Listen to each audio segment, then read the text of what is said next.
Oh,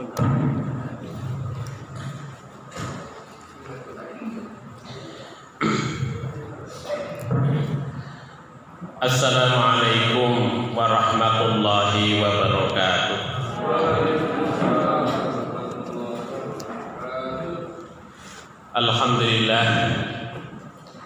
Alhamdulillahilladzi arsala rasulahu bil huda wa dinil haqq liyudhhirahu 'ala dini kullihi walau karihal kafirun.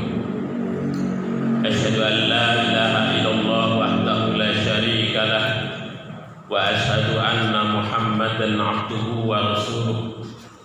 Allahumma shalli wa sallim wa barik ala Muhammadin wa ala alihi wa ashabihi wa man tabi'ahum bi ihsani ila yaumil qiyamah. Amma ba'd. Para bini sepuh ingkang kawula hormati, bapak-bapak, ibu-ibu, hadirin wal hadirat, mudah-mudahan sedaya dipun rahmati, dipun berkahi oleh Allah Subhanahu wa taala. Alhamdulillah, segala puji dan syukur senantiasa kita panjatkan kehadirat Allah Subhanahu wa taala atas segala limpahan nikmat yang Allah berikan kepada kita bersama. Alhamdulillah, kita masih diberikan iman, masih diberikan kesempatan, masih diberikan pikiran dan hati yang lapang, sehingga kita bisa melangkahkan kaki dalam rangka untuk silaturahim, sekaligus dalam rangka untuk memperdalam pengetahuan kita tentang agama kita. Mudah-mudahan ini menjadi amal soleh kita bersama, Bapak Ibu sekalian. Kemudian sholawat serta salam mudah-mudahan senantiasa tercurah kepada junjungan kita baginda Nabi Muhammad sallallahu alaihi wasallam serta keluarga, sahabatnya, dan juga seluruh umatnya yang setia kepada sunnahnya. Bapak Ibu yang dirahmati oleh Allah Subhanahu wa taala, pada kesempatan malam hari ini izinkan saya menyampaikan surat Al-Maidah ayat 100. Ini surat Al-Maidah ayat yang ke-100.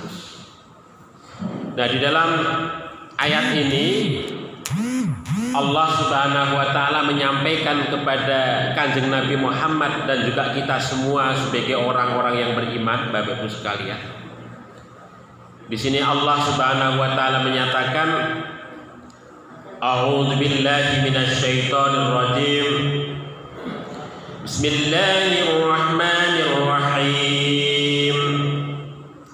Qul la yastawil khabithu wat thayyib walau a'jabaka kathratul khabith. Fattaqullaha ya ulil albab la'allakum tuflihun. Shadaqallahul adzim. Qul, katakanlah wahai Nabi, la yastawi, tidaklah sama, al-khabisu, sesuatu yang buruk itu, wa thayyibu, dan sesuatu yang baik. Walau seandainya pun a'jaba, membuat kagum ka untukmu, kasratul khabisi, banyak hal yang terkait dengan keburukan itu.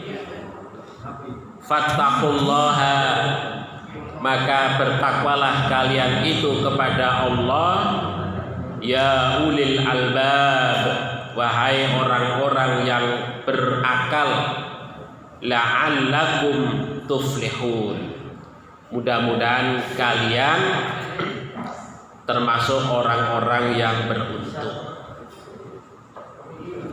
Ya, di sini Bapak Ibu sekalian, Allah Subhanahu wa taala menyampaikan kepada Nabi, "Qul," katakanlah wahai Nabi, maksudnya sampaikanlah wahai Nabi. Kepada siapa? Kepada kita semua, orang-orang yang beriman kepada Allah dan Rasul-Nya.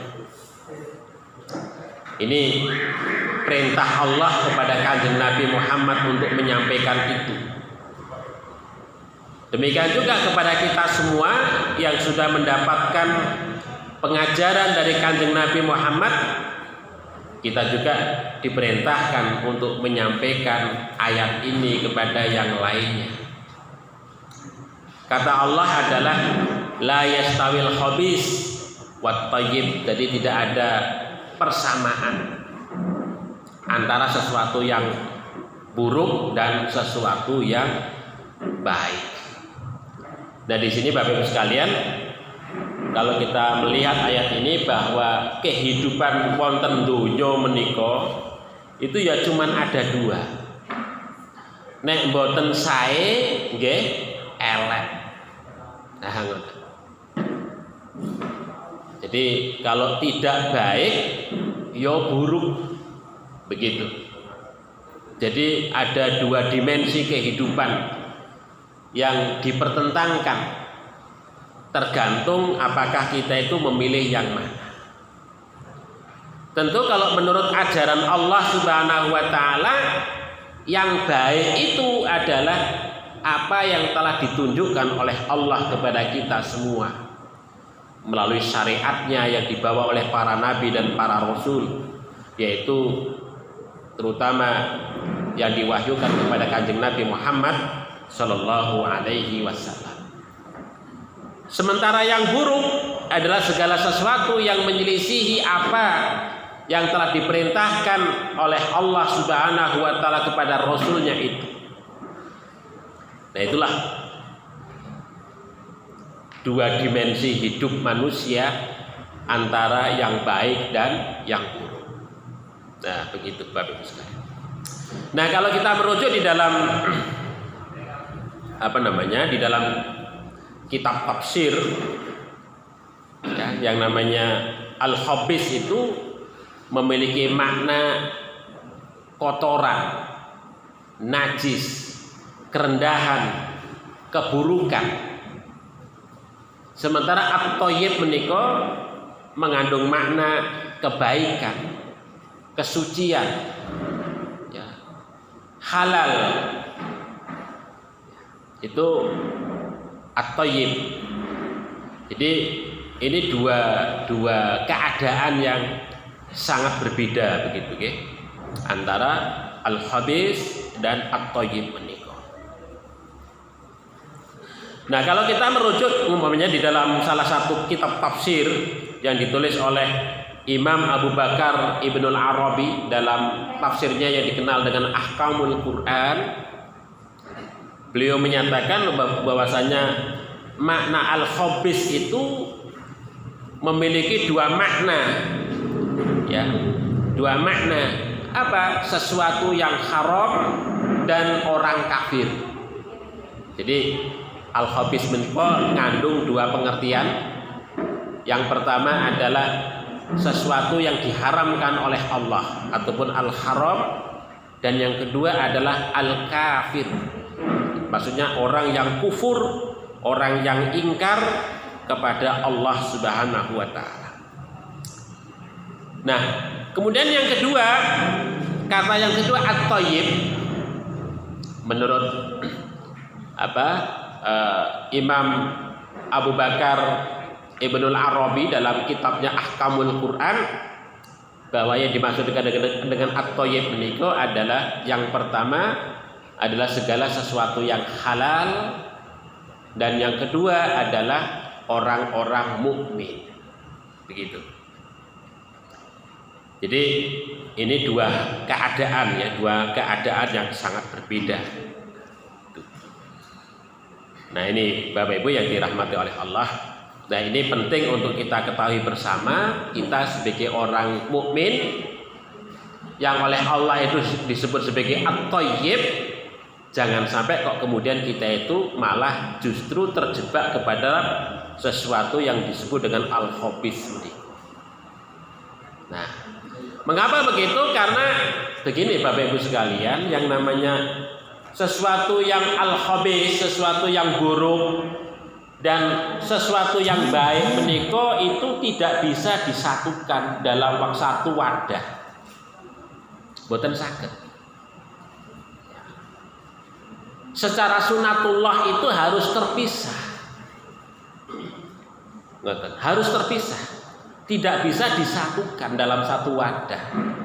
Umpamanya kok kita sebagai orang mukmin kok melakukan sesuatu yang buruk, itu seharusnya nggak bisa. Boten saged. Nah, ngoten niku. Karena apa? Karena yang namanya sesuatu yang khabith itu ya dilakukan oleh orang-orang yang khabith, orang-orang yang buruk, yaitu orang-orang kafir itu tadi. Tetapi bagi kita sebagai orang yang beriman, tentu saja akan melakukan segala sesuatu yang baik ataupun yang at-thayyib. Ini ada satu cerita Bapak Ibu sekalian. Ketika ayat ini turun, ya ayat ini turun ini ada satu kisah yang ini diriwayatkan di dalam tafsirnya Imam Al-Lusi yang dikenal dengan tafsir Al-Lusi. Ya. Beliau itu meriwayatkan satu cerita bahwa ada seorang laki-laki takon kalih Kanjeng Nabi Muhammad sallallahu alaihi wasallam. Pitakonipun ngeten niki Bapak Ibu sekalian. Wahai Nabi, sesungguhnya minuman keras itu adalah bagian dari perniagaan yang saya jual tiap hari, wahai Nabi. Dan saya mengumpulkan harta, mengumpulkan uang dari yang saya jual itu. Apakah itu nantinya akan memberikan manfaat kepadaku, wahai Nabi, sekiranya hasil dari penjualan itu aku gunakan dalam rangka untuk taat kepada Allah? Nah, ngoten niku. Ini salah seorang laki-laki ataupun sahabat lah mungkin takon tanglet kali Kanjeng Nabi ngoten. Maka ketika ada pertanyaan ngeten niki Bapak Ibu sekalian, kemudian dijawab oleh Kanjeng Nabi Muhammad sallallahu alaihi wasallam. Nabi bersabda, wahai fulan, sekiranya engkau menafkahkan harta itu yang kamu dapatkan dengan menjual khamr, minuman keras itu, dalam rangka engkau untuk membiayai ibadah hajimu, dalam rangka engkau untuk jihad di jalan Allah Subhanahu wa ta'ala, kata Rasulullah, maka sesungguhnya harta yang kamu nafkahkan itu tidak akan sampai bahkan sebesar sayap nyamuk sekalipun. Walaupun itu sebesar sayap nyamuk sekalipun, kata Rasulullah. Kemudian Rasulullah Shallallahu Alaihi Wasallam itu melanjutkan sabdanya, Innallaha thayyib layak balu illa thayyibun, layak balu illa thayyiban. Sesungguhnya Allah Subhanahu Wa Taala itu maha baik, maka Allah itu tidak akan menerima kecuali sesuatu dalam keadaan yang baik. Ini ceritanya pun ngoten Bapak Ibu. Dados sesuatu yang baik menika tidak boleh dicampur dengan sesuatu yang buruk. Jadi sesuatu yang baik harus dilakukan dengan cara yang baik, berasal dari sesuatu yang baik. Nah, kalau dulu ada cerita si pitung, maling gaweane maling, tapi untuk kebaikan katanya, maling tapi untuk kebaikan, mboten saged ngoten niku. Umpamanya zaman sekarang banyak orang korupsi. Wah, saya itu korupsi dalam rangka untuk membangun pondok pesantren nih. Umpamane ngoten niku. Mboten saged Bapak Ibu, mboten saged. Walaupun motivasinya untuk membangun pondok pesantren, kalau itu dengan cara yang buruk ngambilnya, ya besar satu ini sayap nyamuk saja mboten saged, nggak bisa. Jadi segala sesuatu yang baik harus dengan cara yang baik dan berasal dari sesuatu yang baik. Nah itu. Makanya Gusti Allah Subhanahu wa taala menika Bapak Ibu sekalian, di dalam banyak ayat itu menyebut bahwa yang namanya keburukan itu secara sunnatullah itu harus terpisah dan memisahkan diri dari orang-orang mukmin. Karena nggak bisa. Jadi keburukan kok bersama orang mukmin itu mboten saged. Ibaratnya kaya minyak karo niku air, ya kan? Minyak dengan air itu dicampur kayak apapun, maka minyak itu akan memisahkan diri. Demikian juga air, nggak bisa kemudian untuk dicampurkan gitu. Ini ibaratnya ngoten niku Bapak. Jadi ada furqon, ada pembeda, ya, di antara kebaikan dan keburukan itu tidak bisa untuk kemudian dicampur aduk yang demikian rupa. Nah itu Bapak Ibu yang dirahmati oleh Allah Subhanahu wa taala. Dan ini Bapak Ibu sekalian, kalau kita lihat lebih jauh umpamanya di dalam ayat ini, makanya Allah Subhanahu wa taala menyatakan, ya, walau a'jabaka kasratul khabis, walaupun banyak hal yang buruk itu menakjubkan, mempesonakan kamu. Baik. Jadi maksudnya adalah, yo kita sebagai orang yang beriman menika jangan sampai terpesona, jangan sampai merasa takjub dengan segala sesuatu yang buruk sekalipun, walaupun nampaknya indah, nampaknya bagus, nampaknya luar biasa. Ngoten niku Bapak Ibu sekalian. Ini diperingatkan karo Gusti Allah. Karena apa? Kita nika urip ing alam donya menika kan mudah terjebak kepada sesuatu yang sifatnya fata morgana Bapak Ibu sekalian. Ketok kok nampaknya wah luar biasa, kita mudah terkagum-kagum. Padahal itu menurut syariat nggih jauh daripada syariat. Ya kan? Memang di sini disebutkan kasratul khabis, wonten donya menika kathah sesuatu yang buruk Bapak Ibu sekalian. Wong Islam karo wong mukmin niku nggih kathah kok wong mukmin. Wong kafir dengan wong mukmin menika nggih kathah orang kafir. Ya kan?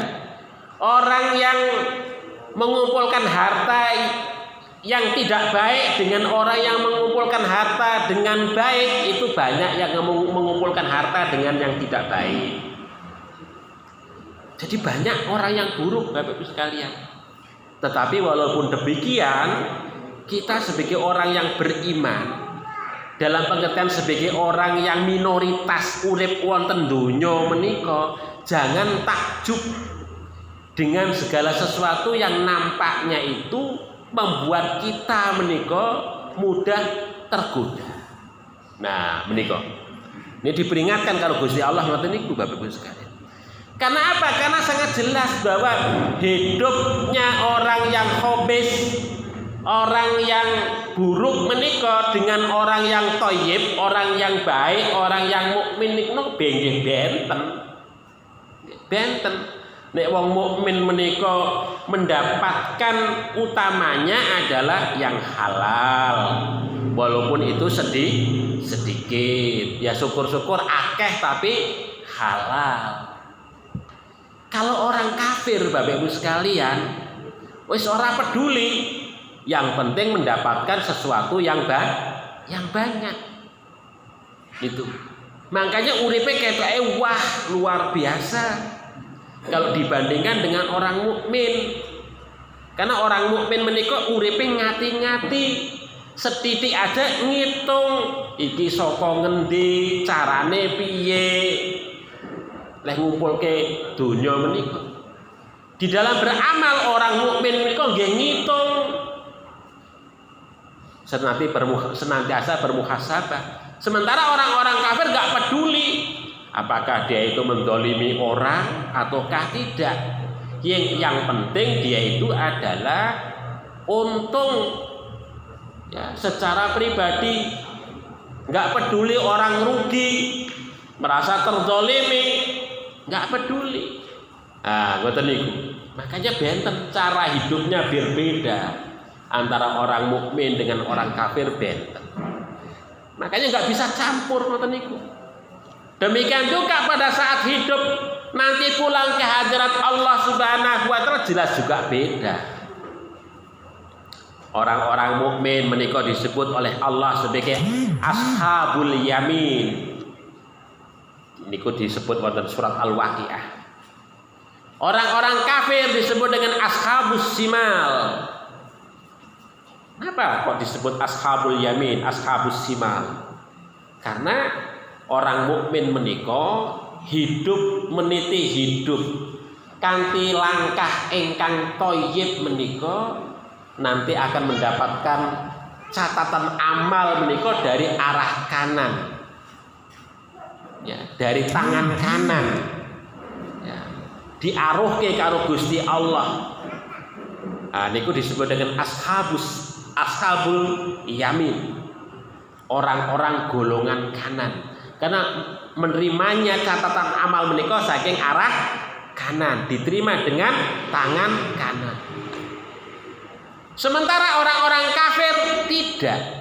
Orang-orang kafir menika menerima catatan amal saking arah kiri ataupun belakang. Maka disebut dengan ashabus simal, golongan kiri. Gusti Allah deloke mboten purun. Saking arah belakang sebelah kiri disampaikan catatan amalnya. Tapi orang-orang mukmin benten dari arah depan, dari sebelah kanan. Sudah beda cara Allah Subhanahu wa taala menyambut, memberikan catatan amal pada saat di yaumul kiamah dengan orang-orang yang thayyib, orang-orang yang habis benten. Ngoten niku. Kenapa? Karena cara hidupnya pada saat hidup di dunia juga berbeda. Dan nanti pada saat kita kembali di tempat yang abadi juga berbeda. Ashabul yamin tempatnya wonten surga, ashabus simal tempatnya wonten neraka. Benten, berbeda. Nah, begitu. Makanya di sini Allah menyatakan la yastabil khabisu wat thayyib. Jadi yang namanya keburukan atau orang-orang yang buruk itu tidak sama dengan yang thayyib, yang baik, ataupun orang-orang yang baik itu mboten enggak sama. Ya, enggak sama. Jelas perbedaannya itu jelas. Cara hidup wonten donya, bagaimana ketika dia akan kembali ke hadirat Allah, semuanya beda. Tidak sama. Ya, ngoten niku. Oleh sebab itu di sini Allah menyatakan walau a'jabaka kasratul habis. Oleh sebab itu kita Bapak Ibu sekalian sebagai orang yang beriman enggak perlu kok kemudian silau dengan peragaan orang-orang kafir menika, enggak usah silau. Ya. Ibaratnya wong kafir wonten donya berfoya-foya nggih wajar. Ngoten lho nggih. Berfoya-foya wis pesta pora wis opo-opo luar biasa wis mboten usah gumun. Ya kan? Ya kan enggak tahu halal dan haram. Ya wajar saja, enggak usah gumunan ngoten niku Bapak sekalian. Nek wong mukmin kan mboten boro-boro pesta pora, ya kan? Dalam rangka taat karo Gusti Allah, kita harus kemudian masih nopo ngibadah, saum, puasa, macam-macam. Ya ibarat tirakat yang kita lakukan dalam rangka untuk kita diakui sebagai apa? Sebagai hambanya yang mukmin menika adalah cara bagaimana kita untuk dekat dengan Allah Subhanahu wa taala. Jadi untuk dekat dengan Allah itu memang banyak pantangan, banyak apa namanya? Ya hal-hal yang harus kita cegah dalam rangka untuk kita dekat dengan Allah Subhanahu wa taala. Memang Allah itu mengaturnya ngoten niku Bapak Ibu sekalian. Karena kehidupan wonten donya menika bukan kehidupan yang hakiki bagi orang yang beriman menika. Kehidupan wonten donya menika kan ibaratnya napa? Gharib, kita itu sebagai gharib, ghuraba, orang asing. Kita wonten donya itu ibaratnya sebagai orang asing atau abiros sabil, atau ibaratnya kita itu sedang dalam perjalanan. Abiros hanya lewat saja. Nek lewat saja ini kan sebentar. Jadi lewat, namanya lewat saja. Jadi kita hidup wonten donya cuma lewat saja, numpang lewat kemawon. Terus kalau yang namanya numpang lewat niku nggih sementara saja. Jadi donya kemudian tidak kemudian menakjubkan kita, tidak membuat gumun diri kita sehingga kemudian kita tertanam hidup wonten donya menika. Niku sikap daripada orang mukmin ngoten niku.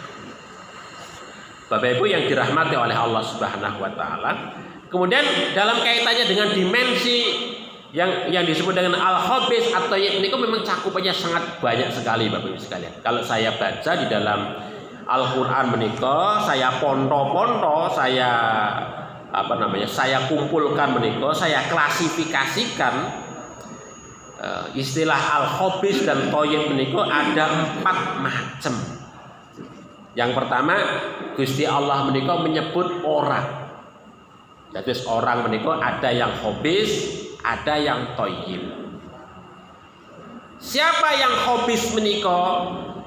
Di dalam banyak ayat Al-Qur'an, orang-orang yang khabis menika, orang-orang yang buruk, orang-orang yang kotor itu ada 3 golongan. Musyrik, munafik, fasik. 3 golongan menika. Ini disebut di dalam beberapa ayat. Okay? Orang musyrik, orang fasik, orang munafik. Niku disebut dengan al-khabis di dalam Al-Qur'an. Memang kalau khusus orang musyrik Bapak Ibu sekalian, itu Gusti Allah menika nyebutipun rada ketok banget. Ya, bukan sekedar khabis. Ya. Kalau fasik dan munafik disebut oleh Allah khabis, kotor. Tetapi untuk orang musyrik Allah menika wonten Al-Qur'an nyebutnya dengan najasun, najis. Orang yang najis, kotor. Jadi kotornya itu tidak sekedar khabis saja, kotornya sudah tingkatan najis. Ngoten niku. Ini disebut wonten Al-Qur'an surat At-Taubah umpamanya pun. Surat At-Taubah ayat 28. Ya ayyuhalladzina amanu innamal musyrikuna najasun. Hai orang-orang yang beriman, sesungguhnya orang-orang musyrik menika najis. Disifati najis karo Gusti Allah. Sebabnya apa? Karena secara etikot, secara amal, secara mungkin akhlak itu ya kotor, tidak sesuai dengan syariat Allah Subhanahu wa taala. Jadi perilaku atau keyakinan ataupun perilaku ataupun akhlak yang tidak mencerminkan nilai-nilai syariat itulah yang kemudian menjadikan diri seseorang itu menjadi kotor, najis. Makanya orang-orang munafik, orang-orang musyrik, orang-orang fasik menika karena wonten donya menika mboten sempat untuk disucikan dan mereka tidak sempat untuk mensucikan diri, maka oleh Allah menika nggih dibakar wonten neraka. Disucekne dibakar. Tapi karena itu sudah menjadi satu, ora suci-suci yo mbakari yo sak lawase. Ngoten. Karena najis itu kotor secara rohani, secara fisik kotornya itu karena sebab perilaku, karena sebab etikot yang ada di dalam diri ataupun rohani seseorang itu. Bedanya dengan orang mukmin itu disebut sebagai thayyib. Karena apa? Karena etikotnya bersih. Yang disebut dengan kholis ataupun mukhlisun, orang yang ikhlas, mengikhlaskan diri, mentauhidkan Allah Subhanahu wa taala. Maka disebut dengan mukhlis, orang yang mensucikan keyakinannya, hanya percaya kepada Allah Subhanahu wa taala. Demikian juga perilakunya. Orang-orang yang beribadah itu dianjurkan betul ya, menuruti apa yang dituntunkan oleh Rasul Shallallahu Alaihi Wasallam, itu sebagai suatu yang disebut dengan al-khalis ataupun mukhlis, karena ikhlas, tunduk dan patuh terhadap apa yang diperintahkan oleh Allah, dicontohkan oleh Rasulnya. Dia rela menjalankan itu dengan penuh ketaatan kepada Allah. Maka perilakunya itu resik, bersih ya, bersih. Makanya ibadah kita Bapak Ibu sekalian yang kita jalankan dalam kehidupan sehari-hari, baik toharoh, wudu, tayamum, mandi besar, istinja, menghilangkan najis, ngibadah, sholat, puasa, zakat, semuanya itu adalah dalam rangka untuk mensucikan diri kita. Makanya kita disebut dengan al-mukhlisun, orang yang mensucikan diri kita. Karena kita nanti kembali ke hadirat Allah Subhanahu wa taala dalam keadaan suci Bapak Ibu sekalian, maka Allah menika enggak akan mungkin untuk kemudian mensucikan kita dengan membakar kita di dalam nerakanya Allah Subhanahu wa taala. Bahkan dalam satu riwayat Kanjeng Nabi Muhammad sallallahu alaihi wasallam menika diberikan satu syafaat, diberikan otoritas untuk memberikan syafaat kepada umatnya. Kanjeng Nabi Muhammad Shallallahu Alaihi Wasallam niku Bapak Ibu sekalian diparingi yang disebut dengan al-haud, telaga. Dalam surat Al-Kautsar disebut dengan al-kautsar, telaga Kautsar. Nah, orang-orang mukmin menika besok ketika didangu oleh Kanjeng Nabi Muhammad Sallallahu Alaihi Wasallam menika diajak mlebu masuk wonten telaganipun Rasul Sallallahu Alaihi Wasallam. Jadi kita sucinya itu wonten telaganipun Rasul Sallallahu Alaihi Wasallam, mboten sampai kok mlebu nerakane Gusti Allah mboten. Ngoten. Niku Bapak Ibu sekalian. Niki mengapa orang mukmin itu disebut dengan thayyib atau at-thayyibat atau at-thayyibun, sementara orang-orang kafir disebut dengan al-khabith atau al-khabisah. Nah, ngoten niku. Jadi begitu Bapak Ibu sekalian. Kemudian yang kedua, nggih. Gusti Allah menika nyebut al-khabith at-thayyib juga terkait dengan perilaku ataupun perbuatan. Perilaku ataupun perbuatan. Umpamanya di sini saya mengutip umpamanya di dalam surat Al-Anbiya ayat 74 menika. Jadi al-khabith itu digunakan ya di dalam ayat ini dalam rangka untuk menyebut dosa ataupun kesalahan begitu. Sehingga kemudian orang yang melakukan perbuatan dosa itulah yang kemudian disebut dengan orang yang fasik ataupun pendosa. Nah begitu. Jadi perilaku-perilaku yang buruk, perilaku-perilaku yang tidak baik itu disebut dengan al-khabith.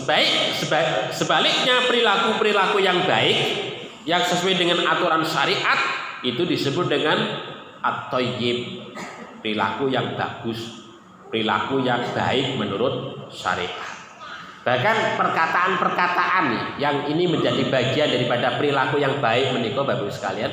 Itu di dalam surat Ibrahim ayat 24 itu kan Allah Subhanahu wa taala menggambarkan alam taro kaifa daraballahu masalan kalimatan thayyibatan. Itu kan. Jadi kalimat thayyibah. Maksudnya kalimat thayyibah menika apa? Kalimat-kalimat yang baik. Kalimat-kalimat yang baik ini ya kalimat-kalimat yang memiliki akar yang kuat. Ya, kalau kita baca di dalam surat Ibrahim ayat 24, memiliki akar yang kuat, menghunjam ke tanah begitu kuat.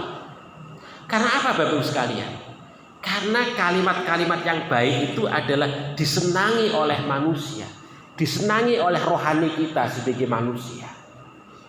Sehingga kemudian kalimat-kalimat yang baik itu akan kita ulang-ulang dalam kehidupan sehari-hari itu, sehingga tertanam membekas di dalam diri kita.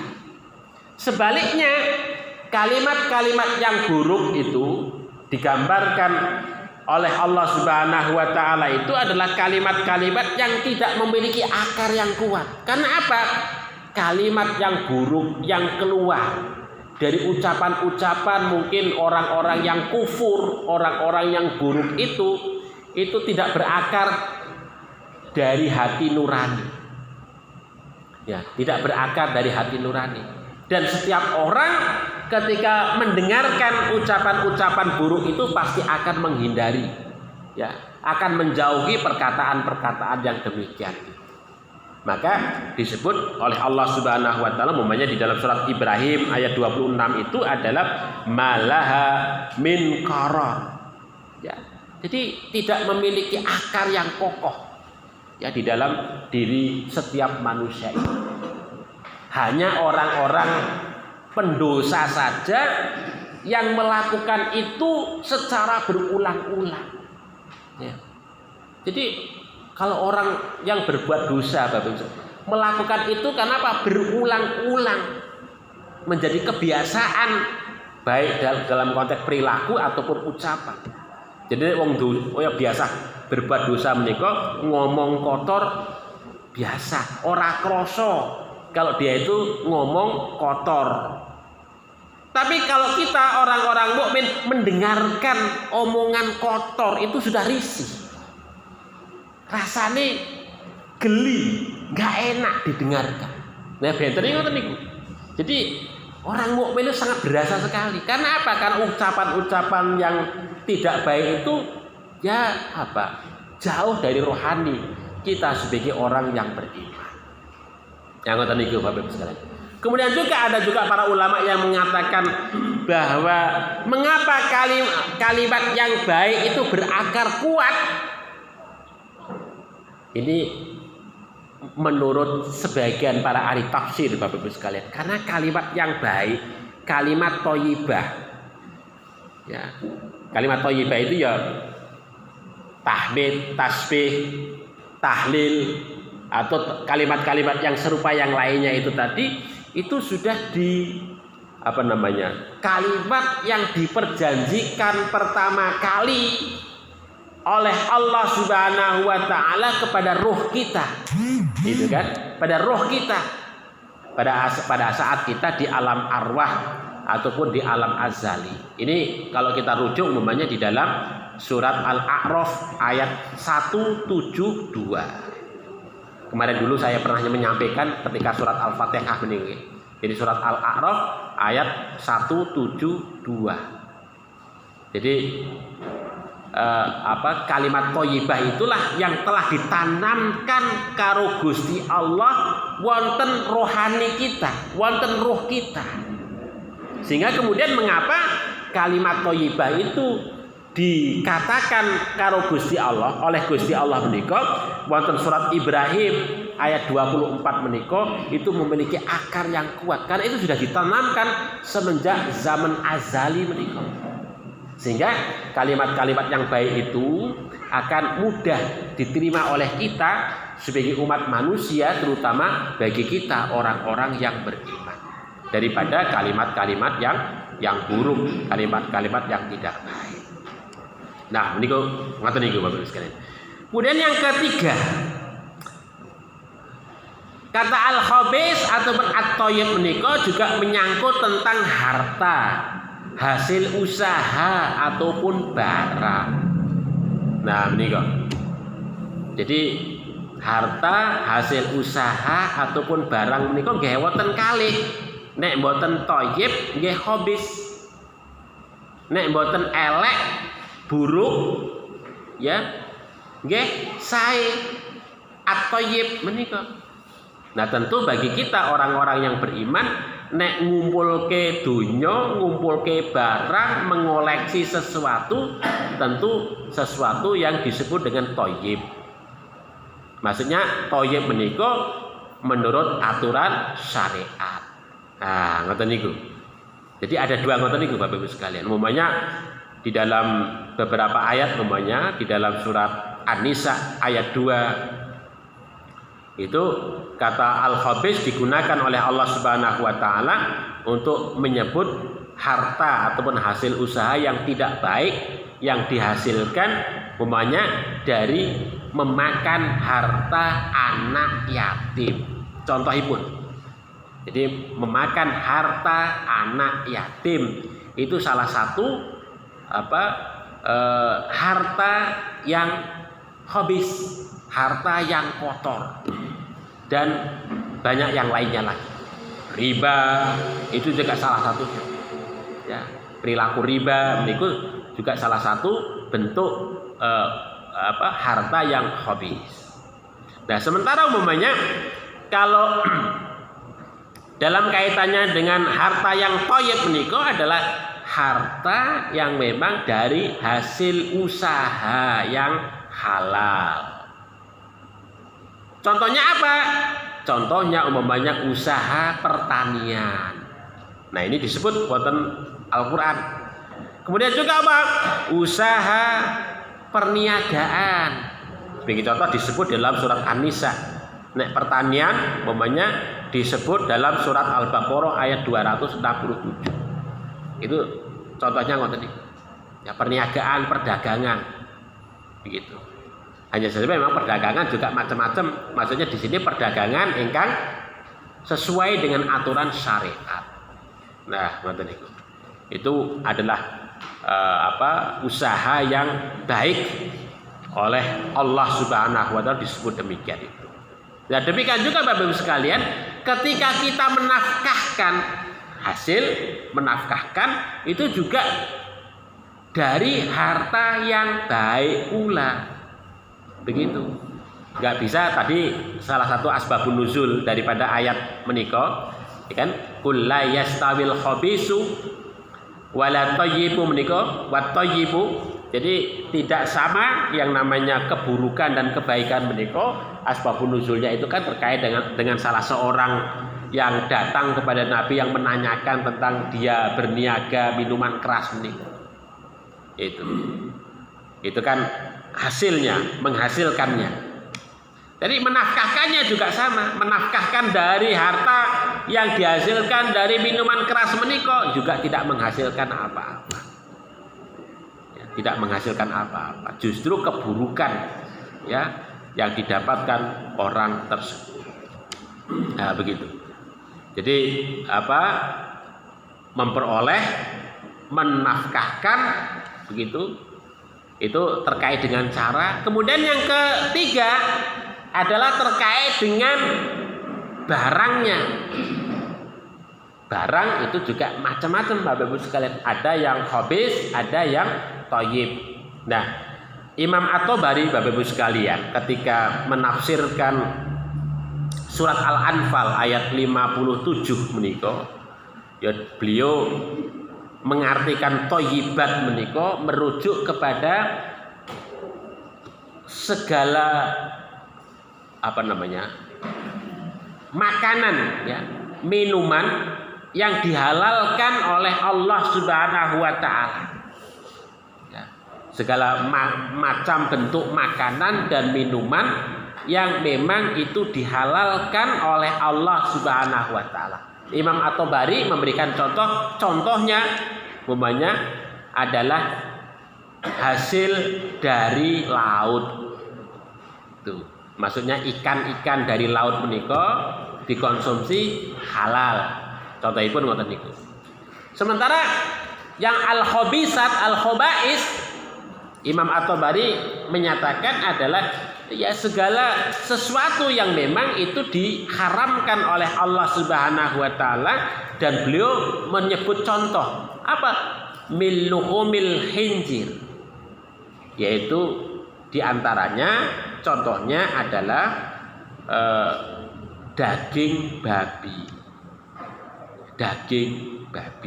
Niku jelas haramipun, ngoten niku. Haramipun Bapak Ibu sekalian. Jadi dari sisi benda memang banyak barang-barang yang masuk dalam kategori khaba'is dan barang-barang yang masuk dalam kategori yang thayyib. Ya, kalau dalam konteks konsumsi ya daging babi, darah, bangkai, itu kan masuk dalam yang diharamkan oleh Allah Subhanahu wa taala. Hanya saja zaman kita saat ini Bapak Ibu sekalian, terkait dengan yang namanya bangkai menika, itu memang kita sulit sekali sekarang ini Bapak Ibu sekalian. Contohnya pun ngeten, jenengan pergi ke pasar beli ayam, gitu kan? Beli ayam, mboten kertos.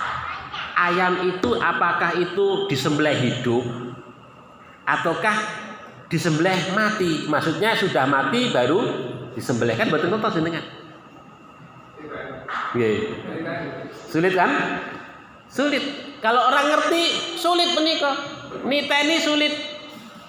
Gitu. Kalaupun umpamanya disembelih, kalau nyembelihnya itu gimana? Apakah ngeten Bapak Ibu, ada urung mati disembelih urung mati langsung dilebokne air panas. Itu menjadi bangkai Bapak Ibu sekalian. Kalau kita kok menyembelih ayam, urung mati ayamipun karena faktor sembelihan kita masukkan ke air panas, menjadi bangkai. Karena apa? Ayam belum mati. Padahal kalau di sembelihan menika, saking banyaknya ayam, sebelah kres, urung mati saya klebek pun langsung lebokne panci gede. Ngoten niku. Jadi bangkai semua Bapak Ibu sekalian. Bangkai kabeh. Kenapa belum mati disembelihnya? Harus mati dahulu sampai tidak bergerak, baru kemudian dimasukkan ke dalam air panas. Ngoten niku. Itu masih banyak yang keliru dan belum paham terkait dengan masalah penyembelihan Bapak Ibu sekalian. Itu kalau makanya ya banyak sekali kita ini ya kita nggak tahu apakah kita itu makan bangkai ataukah tidak itu ya. Apalagi sekarang ini dengan peternakan ayam yang besar gitu, besar ngoten niku, industri ayam yang begitu rupa itu banyak ayam tiren. Ayam tiren Bapak Ibu sekalian. Orang bakul ayam mati 10 mau dibuang eman-eman. Nek wong ora beriman, orang kafir, hatinya ini kufur karo Gusti Allah, mau dibuang eman, mendingan dijual. Ya, dijual. Nah, begitu, dijual murah. Dijadikan bakso kita mboten kertos. Ngoten. Makanya kemarin di Bantul ditangkep Bapak Ibu sekalian. Satu keluarga bikin bakso dari ayam tiren untungin puluhan juta tiap hari selama 7 tahun baru konangan. Makanya kita ngati-ngati betul menika. Makanya ya kita ngati-ngati betul Bapak, terutama kalau kita beli bakso bakso di pasar ngoten nggih, yang model niku. Kalau kita nggak ngerti orangnya ini siapa yang buat, kita ragu-ragu niku. Karena banyak yang ngoten niku sok nakal. Nggih. Sok nakal. Gitu. Jadi kita memang ngati-ngati betul Bapak. Makanya kalau kita bisa ya bikin sendiri bakso Bapak Ibu sekalian. Ya nyembelih dhewe ngoten. Ya kalau kita beli bakso nggih wonten warung bakso yang memang kita ngerti orangnya. Enggak sembarangan. Kita percaya orangnya. Ngoten. Nggih. Insya Allah kalau orang-orang yang pernah ngaji, orang ngerti cara menyembelihnya, cara membuatnya, kita percaya kepada orang yang demikian itu. Nah, inilah kita mantep ngoten, nggih. Ngoten niku. Ini banyak terjadi ngoten Bapak Ibu sekalian. Makanya kita harus ngati-ngati, tidak sembarang. Kita harus ngerti betul orangnya, ngoten. Ya menjaga nih Bapak Ibu, menjaga betul. Karena memang kita itu dalam konteks sekarang ini tidak seperti dulu Bapak Ibu sekalian. Industri makanan itu kan sudah begitu rupa, okay? Sosis katanya enak, kita nggak ngerti kalau di dalamnya itu bangkai kabeh, ya kan? Nggak ngerti kita. Itu kan sosis siapa yang buat itu? Nggak ngerti kita. Katanya enak itu, padahal itu Bapak Ibu sekalian. Waduh. Nah, makanya kalau bisa buat ya buat sendiri menika. Nggih, giling dhewe, bikin sendiri. Ya itu. Karena ya masyarakat kita belum aware betul terkait dengan masalah itu. Yaitu tadi masih memikirkan untung sendiri tapi tidak peduli dengan masalah halal dan haram. Nah, ini yang perlu kita waspadai terutama bagi kita semua Bapak Ibu sekalian yang berdagang, yang bakul, insya Allah kita ngati-ngati betul. Karena apa? Ketika kita menjual yang haram, hasilnya menjadi haram. Kalau kita menjual yang halal dan menjaga itu dengan baik, kehalalan itu Bapak Ibu sekalian, Masya Allah, kita pahalanya luar biasa. Karena apa? Karena kita menjaga saudara-saudara kita dari makan makanan yang haram menika. Begitu. Jadi kalau ketika kita memberikan layanan yang halal dan terjamin pahalanya nggih kathah. Tapi sebaliknya kok kemudian kita memberikan sesuatu yang sebaliknya itu tadi, wah bendune azabe Allah Subhanahu wa taala begitu luar biasa. Dan ini perlu kita ngati-ngati betul Bapak Ibu sekalian untuk menjadi pengingat bagi kita bersama. Kemudian yang keempat Bapak Ibu sekalian terkait dengan al-khabis dan at-thayyib menika juga Allah Subhanahu wa taala menyebut tempat, wilayah, negeri, daerah, kampung, desa. Nah, betul.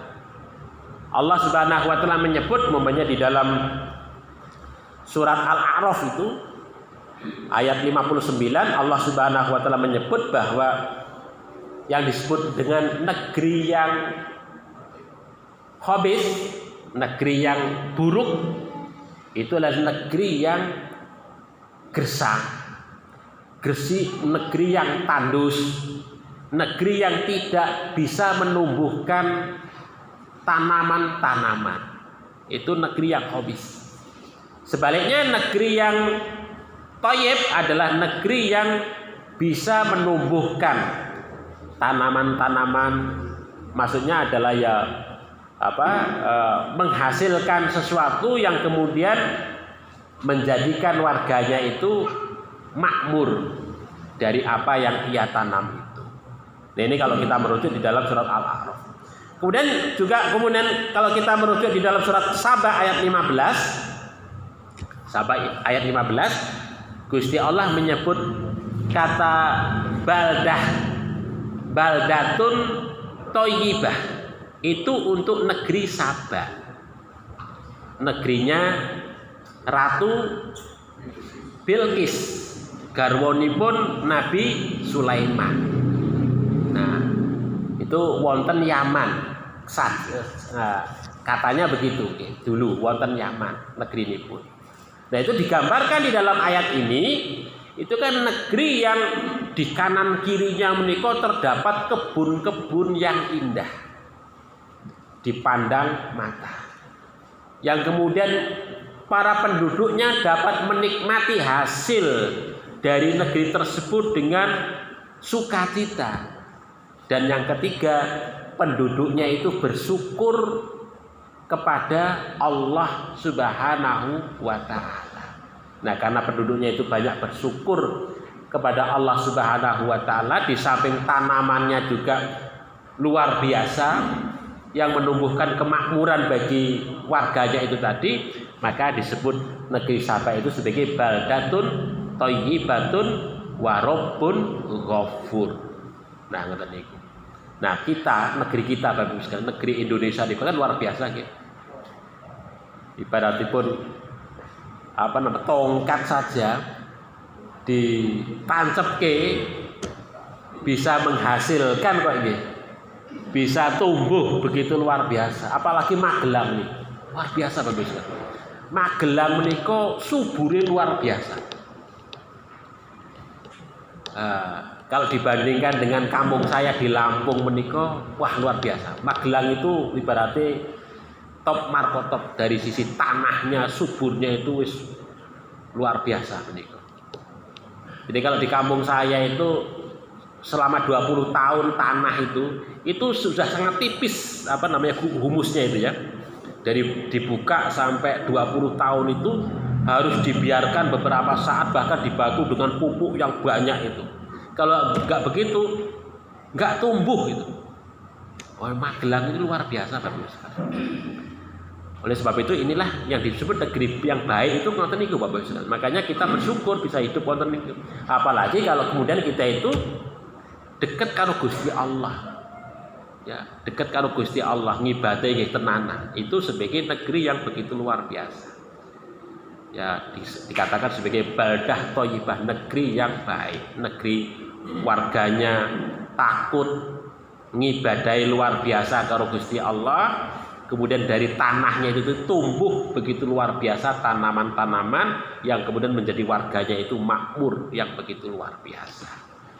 Bapak Ibu yang dirahmati oleh Allah Subhanahu wa Ta'ala, itulah ya istilah yang digunakan oleh Allah Subhanahu wa Ta'ala di dalam surat Al-Maidah. Allah menyebut al-khabis wat thayyib. Terus dua kehidupan yang sangat berbeda bagi kita, bagi umat muslim begitu ya. Tentu kita memilih hal-hal yang bersifat at-thayyib, memilih jalan hidup yang thayyib, jalan hidup yang baik, jalan hidup yang halal, jalan hidup yang diridhoi oleh Allah Subhanahu wa Ta'ala. Makanya wonten donga ngeten iki Bapak Ibu sekalian. Saking Imam At-Tirmidzi, nggih. Rasulullah mengajarkan kepada kita, Allahumma kfini bihalalik an haramik wa aghnini bifadlika aman siwak. Jadi Allahumma ya Allah, akfini, cukupkanlah bagiku bihalalik, dengan segala sesuatu yang halal darimu, an haramik, dan jauhkanlah kehidupanku dari sesuatu yang haram, wa aghnini, dan cukupkanlah bagiku ya Allah bifadlika, dengan keutamaanmu, aman siwaka, dari siapa saja selain daripada. Ini mungkin doa yang bisa kita baca Bapak Ibu sekalian dalam rangka untuk untuk kita hidup bisa mencukupi kehidupan kita dengan sesuatu yang halal. Kita mencukupkan diri dengan apa yang telah dianugerahkan oleh Allah Subhanahu wa Ta'ala kepada kita dengan yang halal itu tadi, dan kemudian kita tidak berharap kepada sesuatu yang memang itu diharamkan oleh Allah Subhanahu wa taala. Mudah-mudahan kita semua Bapak Ibu sekalian terjaga dari kehidupan yang haram, tetapi kita terus bisa konsisten di jalan yang halal, yang thayyib, yang diridhoi oleh Allah Subhanahu wa taala sampai maut menjemput diri kita. Mungkin begitu Bapak Ibu sekalian yang saya sampaikan, ada kekhilafan mohon maaf. Billahi taufik wal hidayah. Assalamualaikum warahmatullahi wabarakatuh.